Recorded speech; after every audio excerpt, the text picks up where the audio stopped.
Back in the 90s, Sega and Nintendo were known as rivals in the console market, most notably when it comes to promoting their 16-bit video game consoles, which are the Sega Genesis and the Super Nintendo Entertainment System.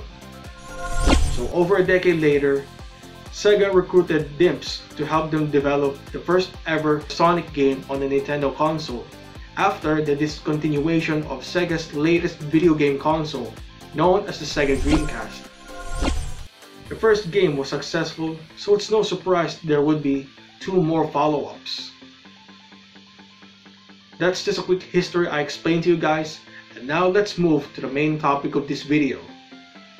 I'm gonna find out which of the 3 games are the best, so sit back and enjoy this video.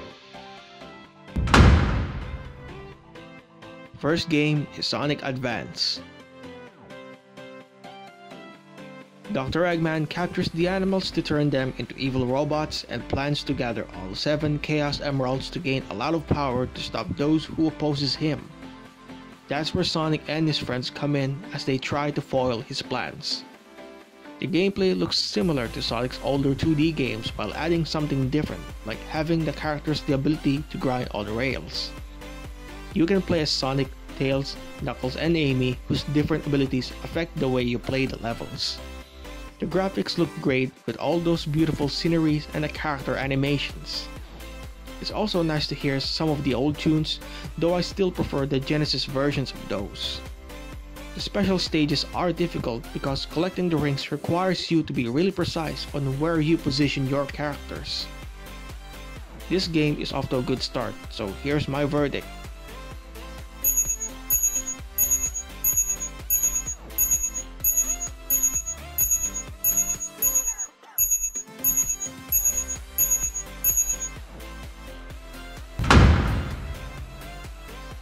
Second game is Sonic Advance 2.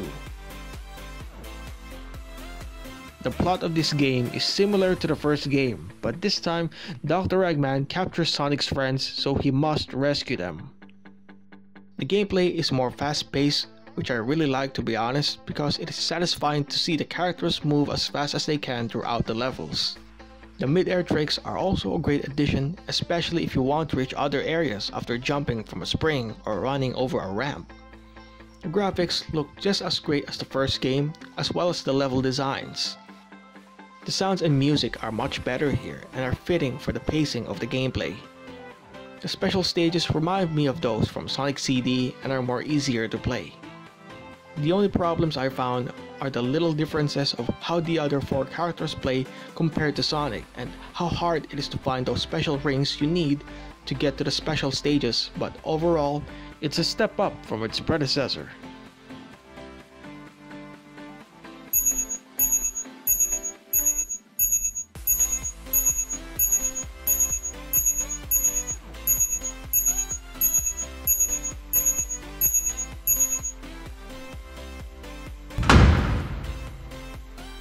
And finally, Sonic Advance 3.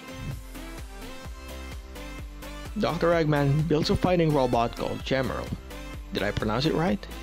Anyway, he also tries to do an experiment using the Chaos Emeralds to use Chaos Control, but due to its massive power, the world tears apart, separating Sonic and Tails from their friends in the process. So our 2 heroes have to explore the levels to find their friends and help put an end to the evil Doctor's actions. The gameplay is once again similar to the first 2, but with the introduction of the team-up dynamic. You get to select who you want to be paired with and would assist you in different ways, whether on foot or on mid-air, which freshens up the familiar gameplay. Graphics, sounds, and music remain impressive, though the third aspect lacks some originality. The level design is improved and, in my opinion, balances the platforming and speed sections. The special stages plays well too, and compared to the first game, you can tell if you are able to collect the number of rings required to proceed. Overall, this game is not a disappointing addition to the series, and it is one of the best 2D Sonic games.